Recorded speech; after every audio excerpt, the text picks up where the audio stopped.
Presiden Hongaria Katalinoak dengan tegas memperingatkan NATO agar tidak mencampuri urusan konflik Rusia dan Ukraina. Ia meminta NATO untuk memikirkan kelangsungan kehidupan Eropa. Presiden Katalinoak mengingatkan NATO soal organisasi perjanjian Atlantik Utara yang harus menjauh dari perang. Kepala negara Hongaria meminta para diplomat untuk bekerja agar pragmatis dan saling menghormati budaya masing-masing. Sebelumnya, Rusia telah mengirimkan nota ke negara-negara NATO. Hal ini sebagai respons karena NATO memasok senjata ke Ukraina. Menteri Luar Negeri Rusia Sergei Lavrov mencatat bahwa setiap kargo senjata untuk Ukraina akan menjadi sasaran yang sah bagi Rusia. Kementerian Luar Negeri Rusia menyatakan bahwa negara-negara NATO bermain api dengan memasok senjata ke Ukraina. Sementara itu, juru bicara Istana Kremlin, Dmitry Peskov mengungkapkan, tindakan NATO tersebut justru tidak berkontribusi pada keberhasilan negosiasi Rusia dan Ukraina. Bahkan disebut akan berdampak negatif. Namun, tampaknya peringatan Rusia itu diabaikan oleh Barat. Terkini, NATO dan Uni Eropa tiba-tiba mengumumkan pembentukan satuan tugas atau satgas bersama. Hal ini sebagai upaya untuk perlindungan infrastruktur penting dalam menghadapi ancaman dari Rusia.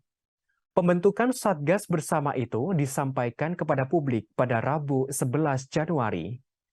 Langkah ini dilakukan setelah serangan sabotase terhadap jaringan pipa gas Nord Stream tahun lalu. Kedua blok tersebut berusaha meningkatkan kerjasama setelah operasi militer khusus Rusia ke Ukraina. Kepala Komisi Eropa Ursula von der Leyen menerangkan, Satgas tersebut akan menyatukan para ahli Uni Eropa dan NATO.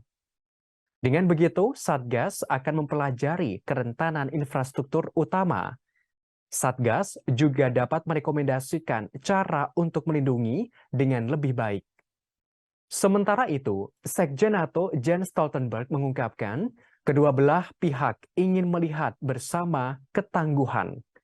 Hal ini dalam hal membuat infrastruktur, teknologi, dan rantai pasokan penting. Dikatakan Sekjen NATO, dengan adanya pembentukan Satgas ini membuat masyarakat lebih aman dan kuat. Namun di sisi lain, Presiden Rusia Vladimir Putin menyebutkan Barat sebagai pihak munafik soal perdamaian. Diungkapkan Barat justru menjadikan Ukraina sebagai alat untuk menghancurkan Rusia.